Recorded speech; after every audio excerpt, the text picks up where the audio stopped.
On this episode of the Neutral Wisdom podcast, host Robert Shirley discusses the correlation between motorcycling skills and lesser magic, and is joined by Satanist Dave Stone Cold Dave Berg O'Neill. But first, Church of Satan Reverend Gregory Cross joins us for the world premiere of his first single, Alchemy. This is the Neutral Wisdom podcast, a podcast dedicated to passing on knowledge and experience from a satanic perspective, with your host, Robert Shirley. Greetings and welcome to the Neutral Wisdom Podcast. I'm your host, Robert Shirley, and before we get to today's topic, I'd like to start off with a very special guest. Back in Season 3, Episode 5, Do You Hide Your Baphomet?, Reverend Gregory T. Cross mentioned that he was working on the greatest pop music the world has ever seen. I'm very pleased to announce that he's released the first track from his album, and extremely flattered that he chose to premiere this track right here on the Neutral Wisdom podcast. I had a short talk with Gregory about his album and this first track, as well as when we can expect the rest of this great work. And welcome back to the show, Church of Satan Reverend Gregory Cross. It's been a couple months since we've seen you here, and I'm really glad to see that this project of yours has come to fruition. So you've mentioned that it's taken you a while to get to this point. So where did all this start for you, and how did you get to where we're sitting right now? First of all, thank you so much for having me back. It's a pleasure to be here and a pleasure to share my music with the world at long last. This has been such a journey for me. I started making music probably when I was in my mid-teens or so. I started out as a bassist for a metal band. And I still have all of those metal loving roots, but it took a good long while for me to build up the confidence in my own abilities to play guitar. And then from there, it took additional several years for me to feel enough confidence in myself as a singer. It took a lot of practice and a lot of close listening to myself. And eventually I discovered that I do like my voice, especially, when I've actually practiced on on whatever it is I'm singing. I would imagine it was probably, I don't know, maybe about 5 years ago or so that I started writing in earnest, and I was able to develop music that was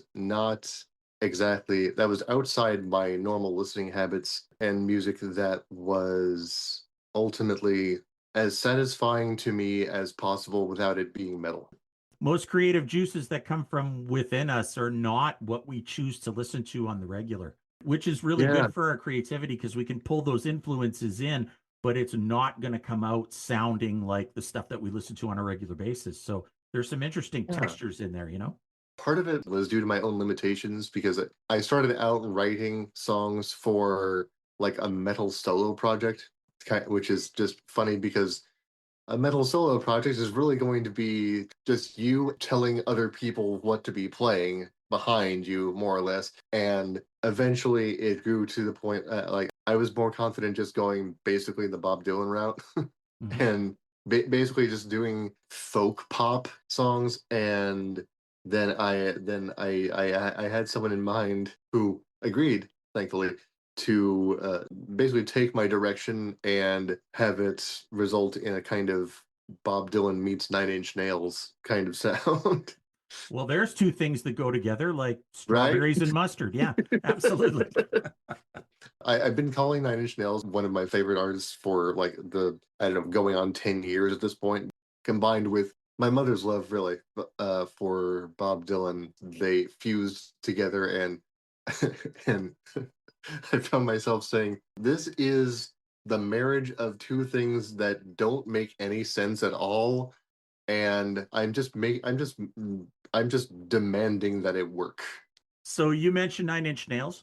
You mentioned Bob Dylan as an outside influence, not directly yours, but from your parent. What other influences do you have that have contributed to the type of music that you're writing now? There's Tool, there's Metallica, there's after Ozzy passed away, I went back and listened to all the Black Sabbath stuff and realized that everything heavy, or not really technically, that I listened to that is post Sabbath all comes from Sabbath, so I have to say Sabbath. There's also Michael Jackson, Prince, Billie Eilish, Sabrina Carpenter, Taylor Swift. Hell, there are country influences that are not on Alchemy, but there are country influences in stuff that I've recorded. There are currently literal hundreds of little snippets that I've recorded to my phone that will eventually become something. I need to make sure every time that the resulting music that I write, even without my collaborator touching it, is yeah. I'm sure you've seen like tier lists and stuff, Hmm. like the like S, A, B, and all that. I like everything must be S tier before I pass it on. Like it's I hype up with every conversation I have with this guy, that I'm like we're in the middle of making the greatest pop music of all time. If the music that I write and present to him doesn't rise to that level, then there's no point in pursuing it. I know you have really high standards just in the work that you put out and the kind of social media posts you put out. So that's not a real big surprise that you have the same standards for your music. And I could tell in listening to this first track that those standards are definitely there for you. So I would like you to just tell us a little bit about this first track. So, what was the influence for this track? What is it about? As we talked about before we came on, it's got a very eclectic selection of instrumentation, so not your traditional guitar, keys, bass, drums sort of a setup. The chord Yeah. progression is great. There are some places in it where it's very frenetic and very crazy, and then some places it settles into this really traditional type of a groove. So start out, what's the track called? What's it about? How did you come to write this track? The track is called Alchemy. The origin story, if you will, is that I was lying in bed probably about 2, maybe 3 o'clock in the morning, and I don't remember which song that was being hinted at in my brain, but it was something by Paramore, and I just doodling around on guitar, just using it, playing it almost like a bass, using like one note progressions, and just like I want something like mildly catchy that I can warp into something that is catchier later on, as I tool with it and flesh it out into chords, and that's what became effectively the intro and verse. And then I just kind of went from there, and then I ended up adding what I have ended up referring to as the Space Oddity bit. For you listeners, that will be directly after the second chorus and leading into everything else, really, the second half of the song, I suppose. I didn't bother writing the lyrics until after all of the music was done. At about the time that I started writing the lyrics, I remember specifically that it was day of the most recent the big solar eclipse that happened. I started writing lyrics for the first time in probably a decade or so that day. Earlier, I believe, there was a funeral and a get together of our church for the late Magister Neil Smith, and I didn't know him very much. I didn't know him very well, and that's the primary reason that I didn't go, because it just felt off, I guess, for me to be there, like without having had sustained interaction with him, even like on the level of, I don't know, like if I had spoken with him for like half an hour or something like that at the Black House, then okay, sure. But like I have never spoken to him. I had never spoken to him in person, so that was not a thing. But I was hearing a lot of general joy, seems like the wrong word, but a sort of fulfillment from the people coming back from that social gathering, and it's seeded in me, I suppose, the idea. I have a general idea when some celebrity that I admire dies. There is something to be said for like mourning and whatnot, sure, but also it's time for the people who are still alive and who are in a position to do something about it to step up and put like whatever creative direction they have into the world, because the shoes are only ever going to get bigger to fill. And at no time, I would say, has that been more apparent than now, because like multiple people at this point have died, or been killed, or just like whatever. A lot of people are currently absent from just the general population at this point. And I absorbed that, and I was putting that idea into the music. And then my mother passed away. It's been a little bit less than a year now since that happened, but then in writing this and performing this and recording this, those two ideas became kind of fused. And so it's like being able to connect with the ideas or the motivations, whatever you want to call it, really, of these people that you admire that have passed away. And these motivations create a kind of melody that to which they are dancing, just like throughout life. And that's only one objective for all of us, really, is to find that in ourselves, in our unconscious, and have it come out into our conscious actions, and honor and offer tribute to them by living your life in the way that manifests your appreciation for these people. So a very deeply personal experience for you in the writing, the performing of this particular track. And what a brilliant and eloquent metaphor that was. And I think I really appreciate the way that you phrase that, because it really, as a songwriter myself, it gives me an insight as to what you're thinking on that. So Yeah. I don't want to hold this back any longer. I think that we should give everybody a chance to actually listen to this track. So without further ado, I present the world premiere of Alchemy by Gregory T. Cross, right here on the Neutral Wisdom Podcast.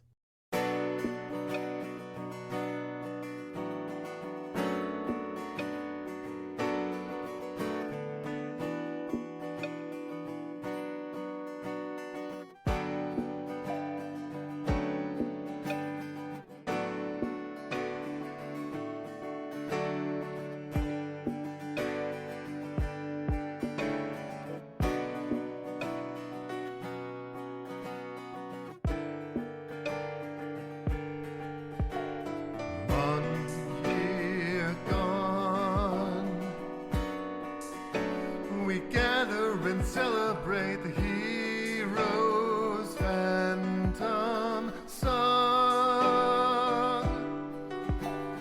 Every magnificent dream would bloom like Grace's glowing voice, weaving a titan and bathing in the moon.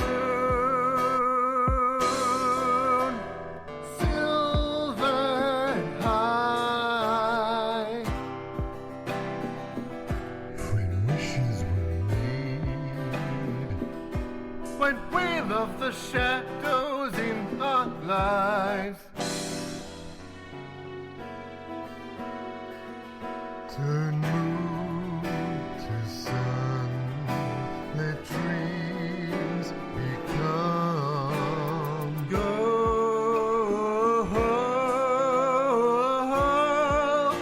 That's alchemy.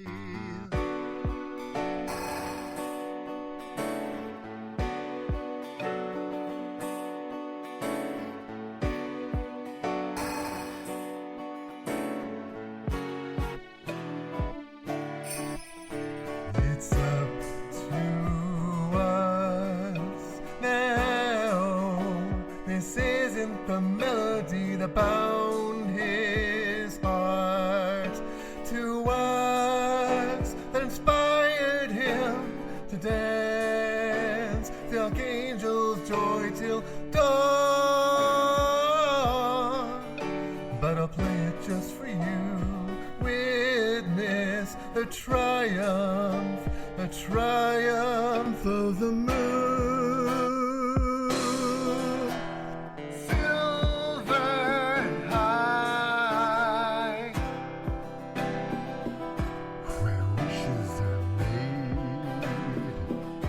where we love the shadows in our lives. Turn moon to sun, let dreams become gold.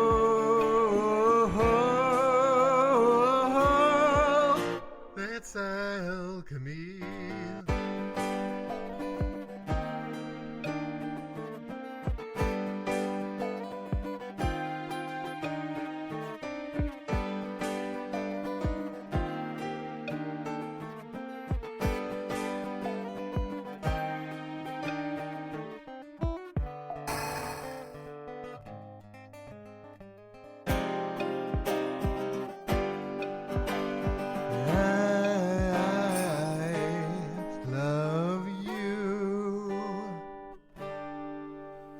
Sing it aloud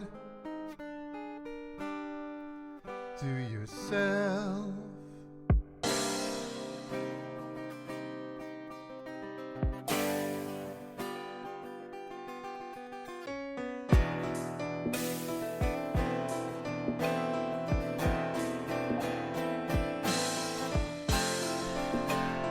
Yes, I love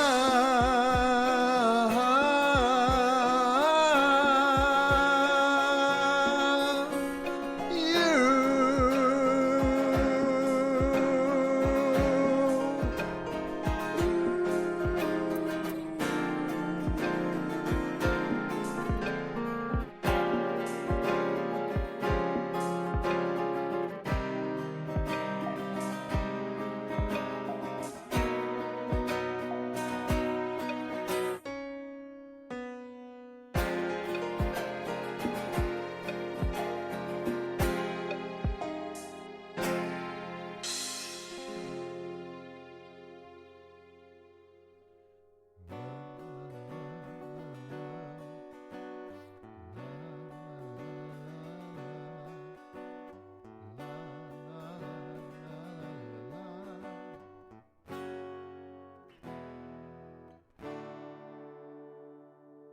And that was Alchemy by Church of Satan Reverend Gregory T. Cross. My friend, tremendous. I love that Thank you. arrangement. As I said, there's a lot of musical punctuations in the tune, which I think give a lot of great emphasis. The ebb and flow of the arrangement is amazing. Just when I think it's over, it swells back in. So great songwriting. And like we briefly talked about before, I don't like to do comparisons, but this gives me really big Mother vibes from Pink Floyd, The Wall. You know, Gary Ooh. Roger Waters, that the acoustic, the atmosphere. It's a amazing piece of songwriting. For all of you who are tuning in at the moment, I tore this comparison out of him because I have enjoyed all of the. I have had many comparisons in the few people that I have sent this to for the just to get feedback, and the comparisons that I've gotten thus far range from, I don't know, David Bowie to, I'm pretty sure someone has said Nine Inch Nails. I'm pretty sure, which is funny because this is I'm sure you will agree, this is far removed from the sort of thing Nine Inch Nails does. But at the same, Pink Floyd is a purely magnificent comparison for me. Like I get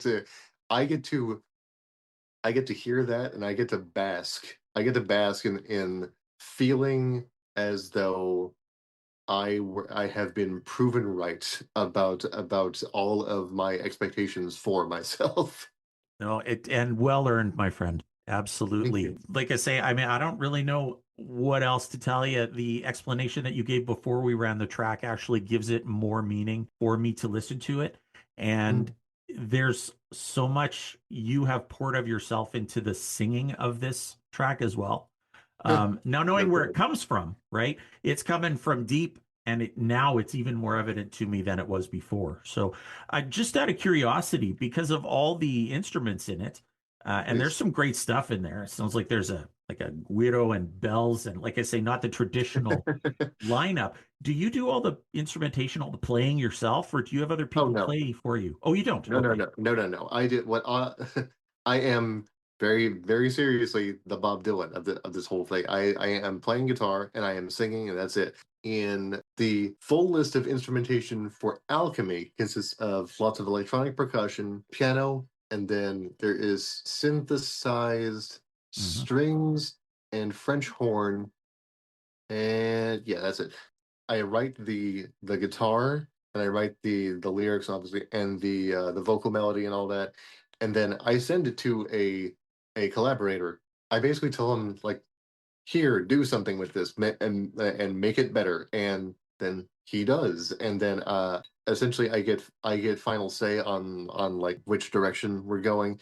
Then I will sometimes suggest a little bit of writing for the extra instrumentation to my partner, but I do I wrote the guitar and I wrote the voice and I directed my collaborator to do the rest of the instrumentation, and now I am very fully satisfied with the end result, and I look forward to more of me coming out into the world. Spoken like a true Satanist. Uh, Yes. Now, that was just the first track. So, when can we expect the rest of the tracks from this album? Is it a full length record? Is it an EP, 5 or 6 tunes? And when does the rest of it come out? We are referring to this as the home recording, which is to be distinct from the studio recording. What is going to happen is I am going to have more songs that I send over his way, and that will lead to more songs being output. But all of this is going to be like digital recording and whatnot. The final studio recording, however, that will be when we all go into an actual studio, recording all of this to tape, so I can get a vinyl release. It's going to take a while. I'm not gonna lie. It's going to be.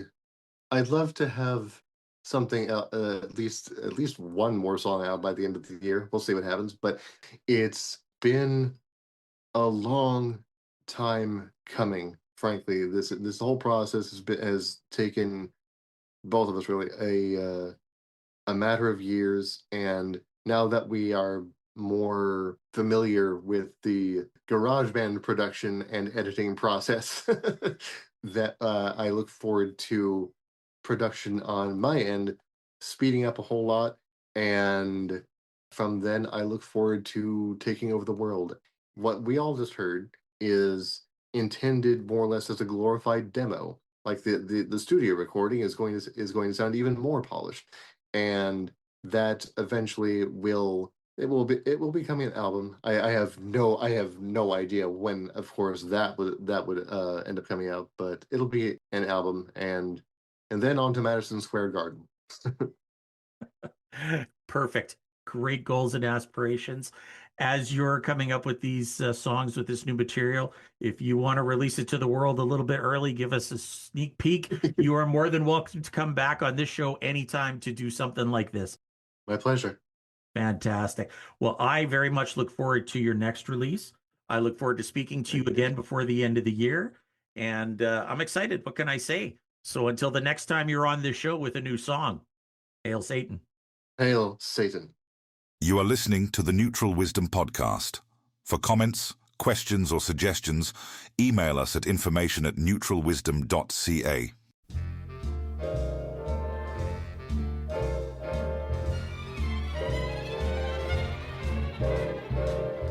Those fingers in my hair, that sly come hither stare, that strips my conscience bare, it's witchcraft. Welcome to Devilish Gentleman Radio, a collection of classic music from a true devil-may-care era of romance, style, and sophistication.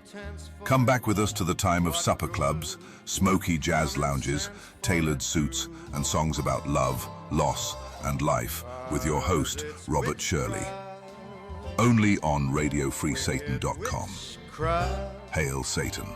And although I know it's strictly taboo, And we're back with the Neutral Wisdom Podcast. A big thanks to Reverend Gregory Cross for coming on the show today and premiering this first track. I'll be sure to have him back on the show as he releases more material. And now, on to the subject matter for today's episode, in which we will be discussing motorcycling skills and how these can be applied to lesser magic. Well, that was one of the weirdest introductions I've ever given on this show. What do motorcycling skills have to do with lesser magic? The answer might surprise you. I think that if we're open-minded and able to see past the obvious of anything, then lesser magic skills are abundant in every activity we do. I'm excited to have Satanist Dave O'Neill join me for this discussion later on. You've most likely heard of Dave Berg through his social media or from his last appearance on the Neutral Wisdom podcast where he talked about luxury cars. Well, as it turns out, Dave is also an avid motorcyclist and is more than happy to share his views on motorcycling and lesser magic. I mentioned once or twice that I was once a full patch biker, and if you haven't heard any of those stories, either start listening to this podcast more often, or just accept that I am a riddle shrouded in mystery wrapped in an enigma. But this podcast isn't about that. This one covers the actual skills it takes to be a motorcyclist on the insane roads out there today. As you'll see, the skill sets are easily transferable to those of lesser magic. One must always be aware of their situation and surroundings, and be able to make quick decisions that will affect the outcome of their efforts. To further expand on this, because at this point I probably sound like a nut job, I would like to read an unpublished essay I wrote a while back. This essay is titled, SIPD for the Lesser Magician. Sometimes you gotta think like a biker. Motorcycles, bikes, hogs, a symbol of freedom, a symbol of outlaws flipping off the norms of society. Also, a symbol of midlife crisis. Dentists and lawyers living that HD lifestyle, looking like Billy Badass on weekends after they offload their hogs from their trailers, but I digress. Everybody has an opinion on motorcycles, good or bad. For every little boy or girl who watches a motorcycle club roll by in a huge pack and longs to be part of it, there are detractors who will never get on one of those things. Those things are dangerous. As a former biker, I do somewhat agree with the detractors, although I don't believe it is the bikes that are dangerous, but rather the rest of the idiots on the road. Bikers must always be aware of any hazards or dangers around them because they lack the protection of a steel cage around them when they get hit by a distracted driver on a cell phone. Likewise, the road is full of other hazards like mud, gravel, oil slicks, and chunks of tires. The biker must constantly have his head on a swivel. A motorcycle moves very fast and can stop just as quickly. The problem is, stopping quickly can have a multitude of consequences from which the biker is not necessarily protected. A sudden stop, creating a skid due to locking the motorcycle's tires, then being rear-ended by a pickup truck that was following too close, yes, this happens all the time, equals a hospital trip for the biker. Back when I was learning to ride a motorcycle, yes, there were motorcycles back then, thank you very much. Part of the course I took included a model for watching out for obstacles and other vehicles on the road. This part of the course has always stayed with me as it's a good method for dealing with a lot of situations in life. The acronym we use is SIPD. Well, I pronounce it SIPD, but you can say it however you want. Scan, identify, predict, decide, execute. But how does this apply to the lesser magician? If the lesser magician thinks like a biker, they'll not only be a couple of steps ahead of a situation, but they will also have already committed to an action by the time something occurs. If we take the SIPD skills and apply them to both the biker and the lesser magician, here's how they correlate. Scan. The biker must always scan the road and the environment around them, looking for obstacles and unpredictable drivers. They must constantly scan ahead of their motorcycle because by the time they see a hazard, they may already be upon it. They must always have a heightened awareness of possible dangers. The lesser magician should always be scanning to observe, and observe some more.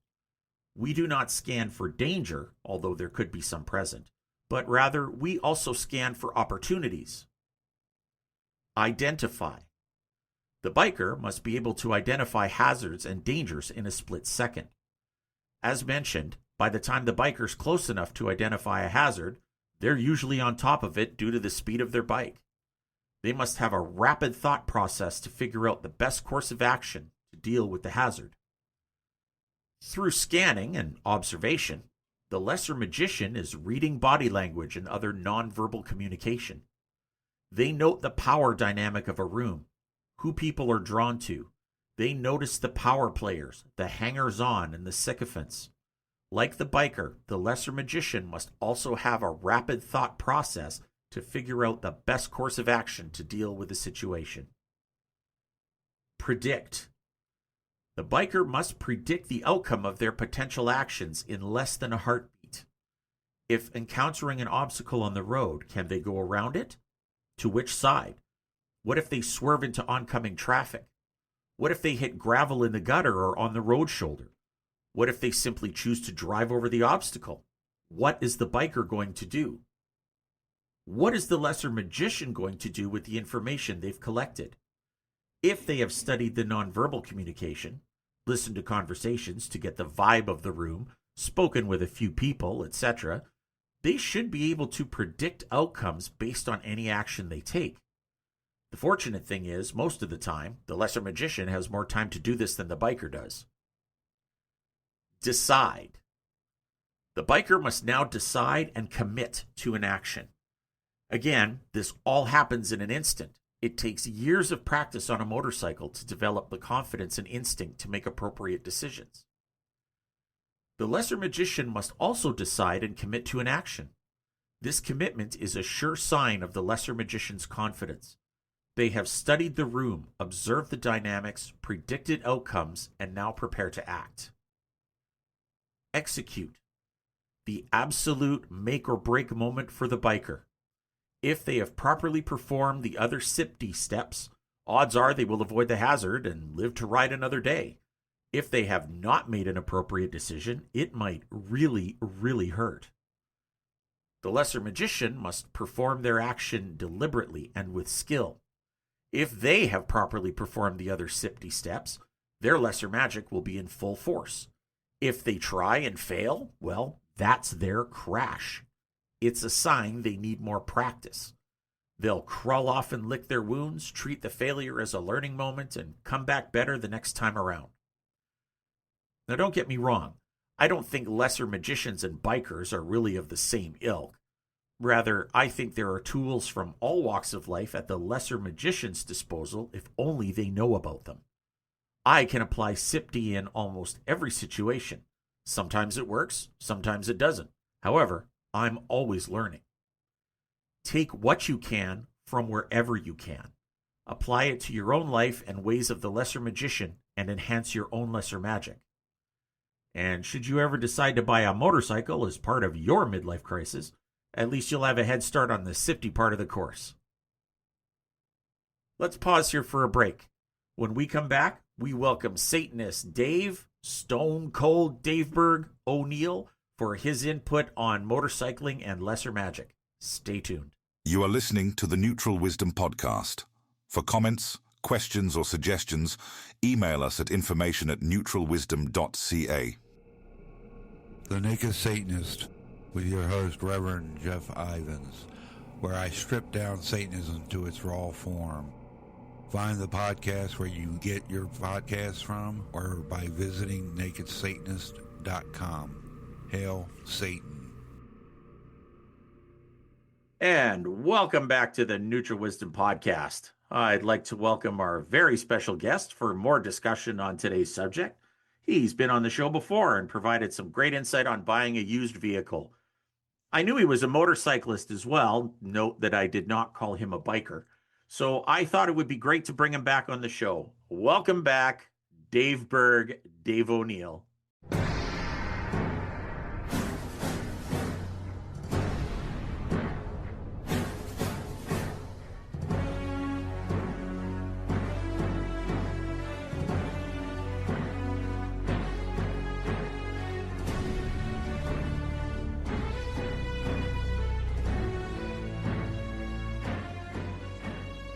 Thank you for having me back again.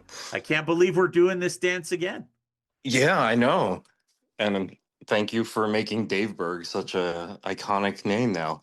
You know what? If I have any legacy to leave, it's that I gave you that nickname and it's endured. So, you know what? Pat on my back. You're welcome.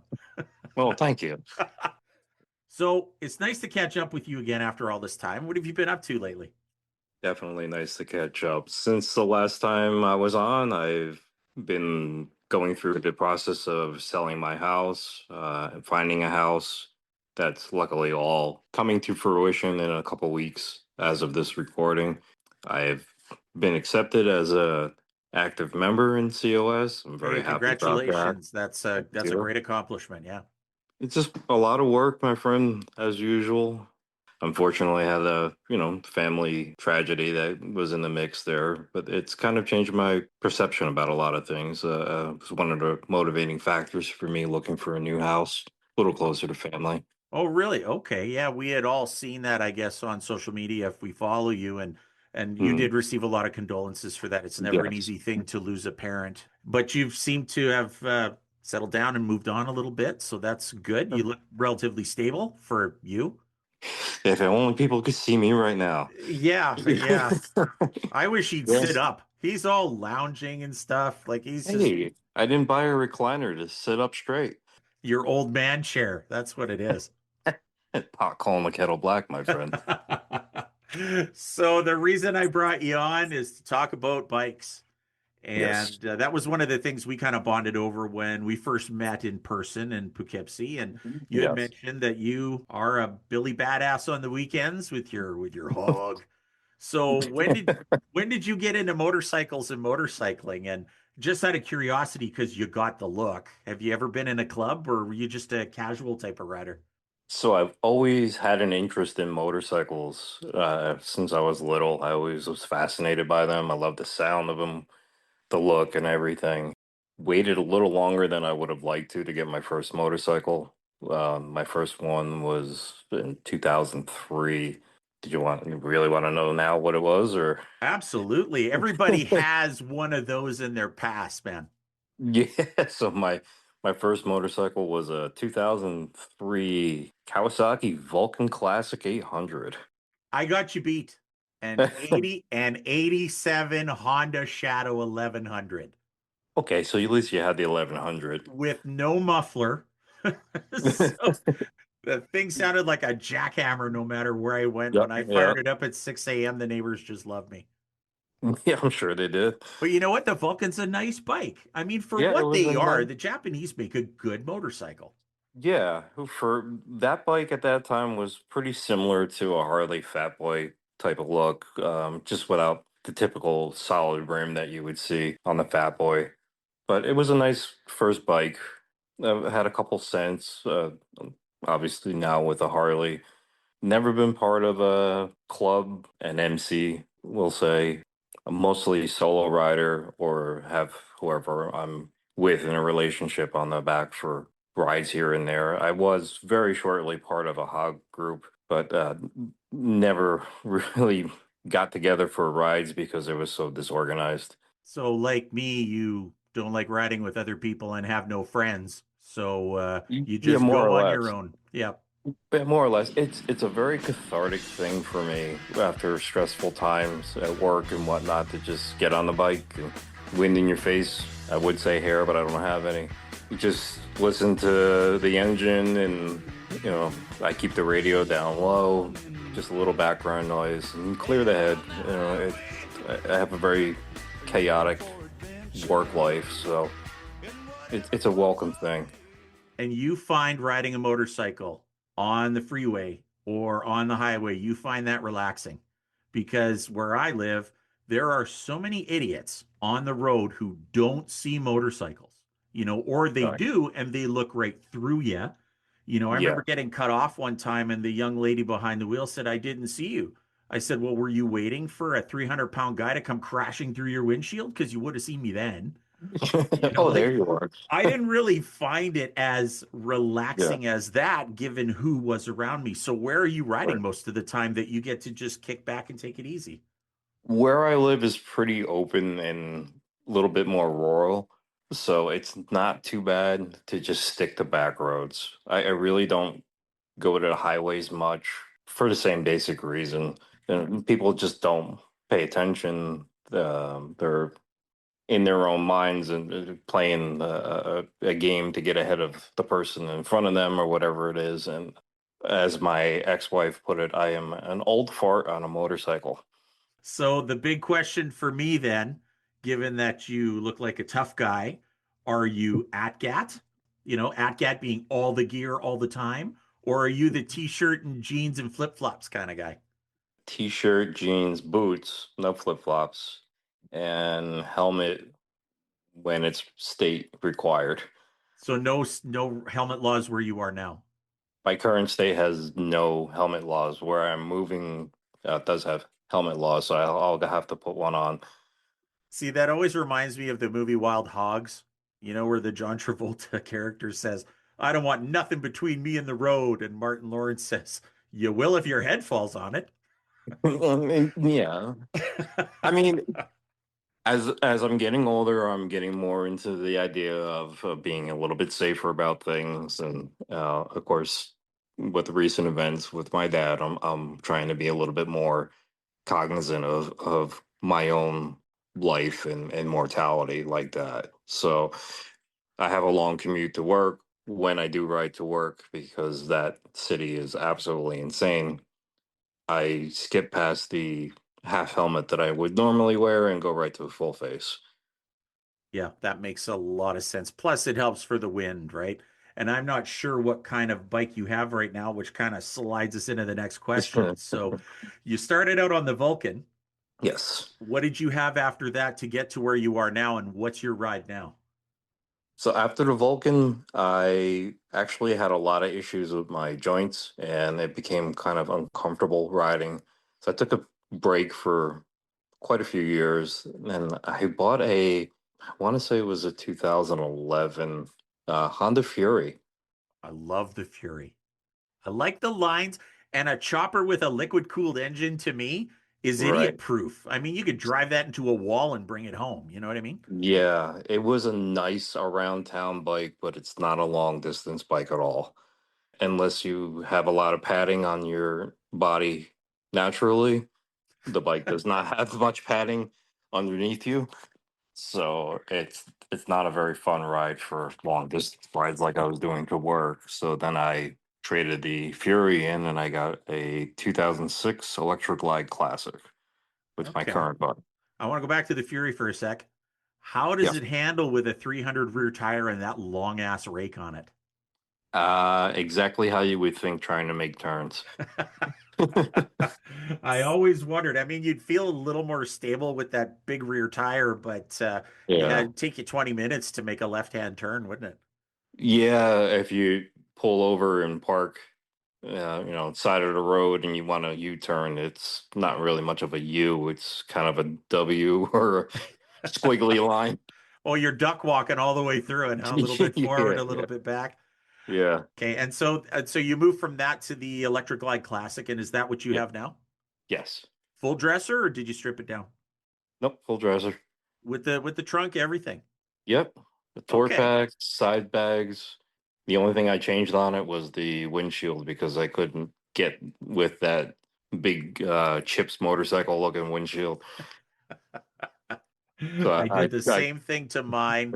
I had a 99 Electric Glide Classic, and it was a great bike, but I pulled the trunk off. I put the quick release hardware on it, you know, mm. put the solo seat on it, put the, the fancy pants mirrored mini windshield, which did fuck all for air diffusion. Like, Oh yeah, I have those too. Yeah, yeah. And the wind deflectors, because the wind always comes up yeah, underneath that fairing. Yeah. yeah, It's a great yeah. bike. I mean, it's a road couch, right?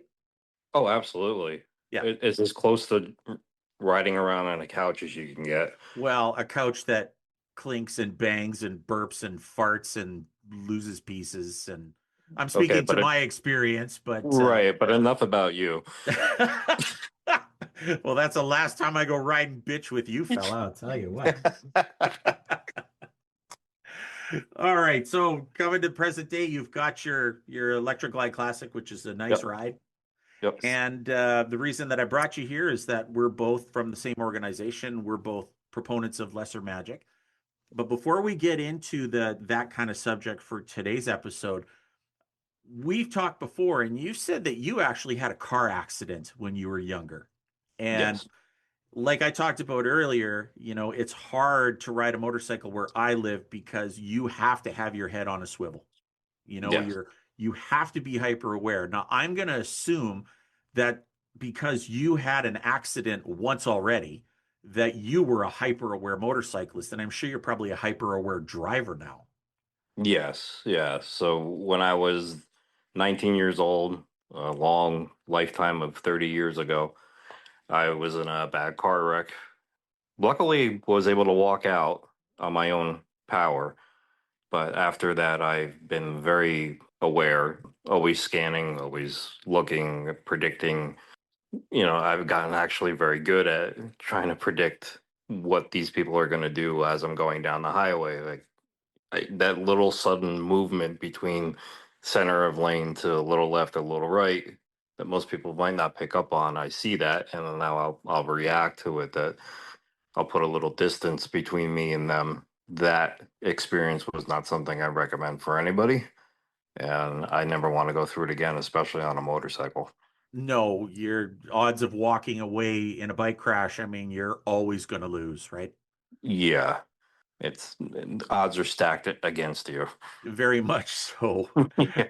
Very much so. So you're very hyper aware now in life in Yes. general, especially when you're on the roadways.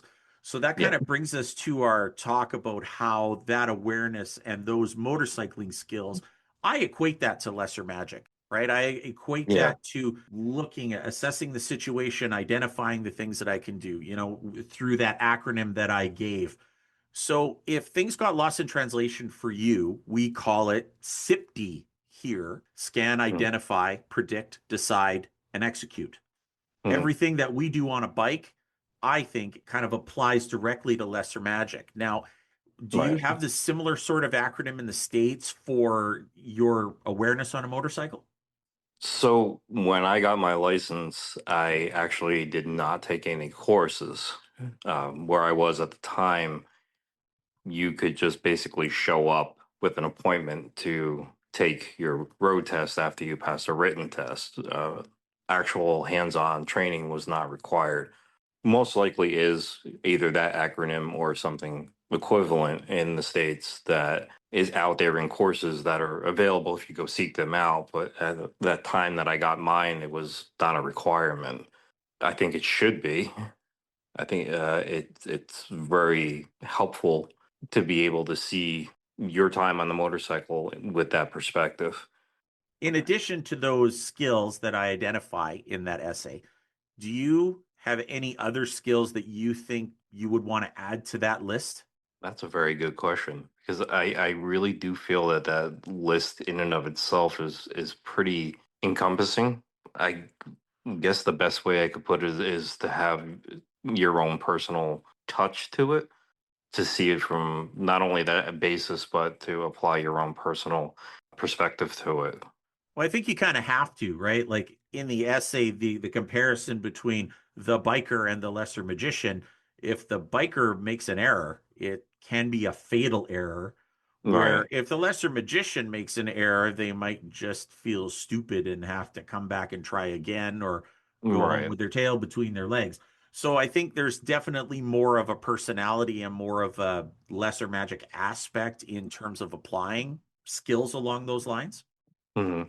So Yes. I agree with you there. We have to bring a personal touch to it for sure. Now, with regards to your own lesser magic, what else do you think contributes to lesser magic? Now, I like to tease you like everybody does because of your look. Does your look or aesthetics play a big role? And what other attributes do you think are important to be a successful lesser magician?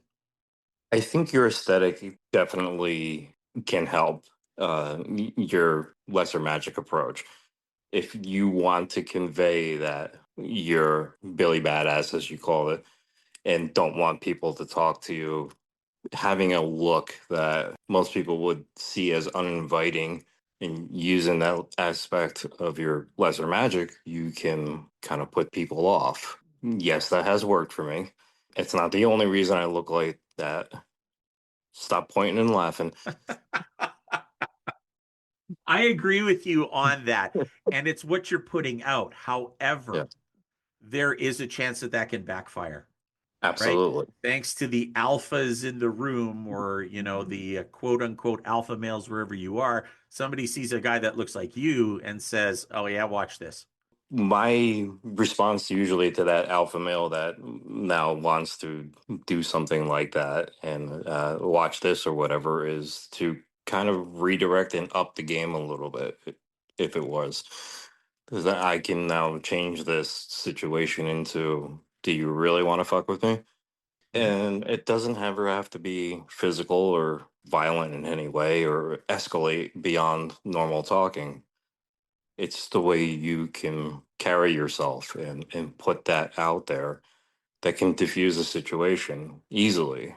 You know that I had also, on top of working on cars for a long time, that I had worked in corrections for a while. And during my time there, you were able to diffuse a situation by posturing. So being able to put that perception that you want them to have out there can alter the situation in your favor relatively easily. What's funny is, yeah, you've mentioned it in passing, but it's not something that I think you've ever divulged to the community at large. So now you're on the spot, buddy. You're a prison guard. Tell us Was about that. You was? Yeah, tell us about that. That's an interesting job. So that was in my early 20s. It was a part-time job. I worked for the county I was in, and it was a juvenile center. Not as interesting as you would think. It was kind of mostly babysitting and just making sure nobody freaked out and did something stupid. But it wasn't like you would see on TV, whether scripted or not, where there's a raving lunatic in the system. It was mostly low-level crimes, I should say. Though they went everywhere from drug possession to murder and everything in between. But there again is, I guess, would be part of a lesser magic thing, having to deal with somebody on a professional level that has done things or has the mindset of things that you are completely against. It might sound contradictory to some people without really thinking about it, but yes, here were teenage kids that were convicted of child molestation.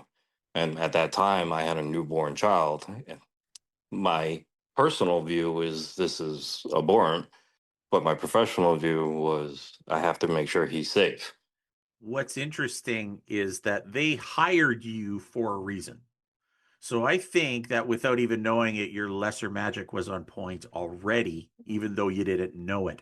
Yes. So, for my benefit, how does a 20-year-old punk, for lack of a better term, because we're all punks when we're in our 20s, how Yeah, does a 20-year-old punk interview to get a job like that and convince them that he's the right guy for that job? that's a good question because I, in my advanced age, don't remember the interview. You probably don't remember what you had for lunch, but I'm asking you to go back. I honestly don't remember exactly how it went down. I wish I could have some really entertaining story as to how the interview process went, but I really don't remember. Well, you Yeah, had it to do was something right. They gave you the job. Were you there for a I long time? about 3.5 years part time, mostly weekends I worked. But I think what it is, to go back to the lesser magic that I didn't realize was going on. I mean, you've seen me in person. People have seen my profile at some point or another if they are curious who I was. And I usually have that don't talk to me look. But the bassist in the band I was in high school quoted the look as a permascowl. Oh, you had resting bitch face. Yeah, before it was one. Right, I right. had it. Yeah, so It was just a gift for you. yeah, exactly. So I guess when you want to have that look of this is going to be in order, don't mess around kind of thing, I guess I was just born with it. Yeah, I had the same kind of issue back when I was doing this as well. And I remember Ms. Wiz and I were in Vegas and we were going to see Kiss at the Hard Rock. Hmm. We were staying at the Luxor and we walked past the MGM Grand and we had to go behind the MGM Grand and it went from like the strip to like Crackton. It was Mhm. it was terrible. There was bars, there was wood on the windows, there were bottles and syringes in the gutter kind of thing. And Ms. Wiz never had a single problem. She Yeah. said, well, I don't feel scared or anything as long as I'm with you. I said, well, you should, because I can run faster than you can, even at 300 pounds. But, she's never had an issue being in public because, yeah, you can affect that kind of a look with your lesser magic, and it's what you're projecting. Yes. But again, for me, that was a social experiment too, right? Mhm. Because of my natural sunny fucking personality, my personality never matched that look. So I had always Right. said, like, if somebody can get past that look to get to talk to me, then I want to talk to them. If they're not going to Right. bother with me because they don't like the way I look, then I don't want to talk to them anyway. 100% the same view I have. And it's funny, and I'm kind of outing myself here a little bit, but anybody that knows me all say that I'm a teddy bear. Even Okay. You said you were outing yourself and then you called yourself a teddy bear. I'm just backing it up for a second. We are talking not- about not- that you're a nice guy, right? Yeah. I mean, I'm sure you're a hairy guy too. I wouldn't know. Thankfully, not you keep that- your clothes on, so that's Not good. that kind of teddy bear. the teddy bear, like, the nice guy. Well, it's been a slice, and I do appreciate your take on lesser magic as how it applies to motorcycling. I think that there's something to take away from that. What about Dave Berg? What's going on with you now in the future? Any big plans, or have you Well- got anything in the pipe that you want us to know about, or? Same as usual for the most part with work. Like I said, I have the personal move coming up in a couple weeks. And as of this recording, in less than 48 hours, I'll be on a cruise to Bermuda. In July. Yes. So if I never come back, the triangle's real. And this is your last public appearance before you never come back. Yeah. So of all things I decided to do, it was your show. You're welcome. Wow. I'm truly honored and flattered, and Bullshit. I'm at a loss for words. It's a first. There's a first for everything. But regardless, have a good time on your holiday. And I'm sure that at some point I'll have you back in the future if you're willing to come on again. Yeah. If I can get a Wi-Fi signal on the triangle, I'm down. Absolutely. From the bottom of the sea, we'll be looking for you. All right. Thank you, Dave. And until next time when we get to talk again, hail Satan. Hail Satan.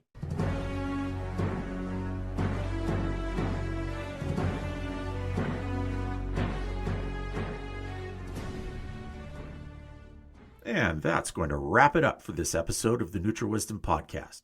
I'd like to thank all of you for listening, and a huge thank you to our guests and all of you for joining us today. Please drop a like or comment down below. For questions or comments, you can email me directly at information@neutralwisdom.ca. You can listen to us on YouTube, Spotify, Apple Podcast, Google Podcast, and anywhere else you get your podcasts. A like and subscribe go a long way in getting this podcast out there. Check me out on Facebook under Robert Shirley, and check out Instagram at neutral_wisdom. And be sure to visit the website at neutralwisdom.ca.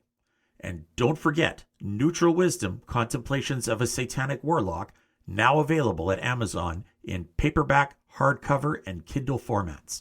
Until next time, ever forward.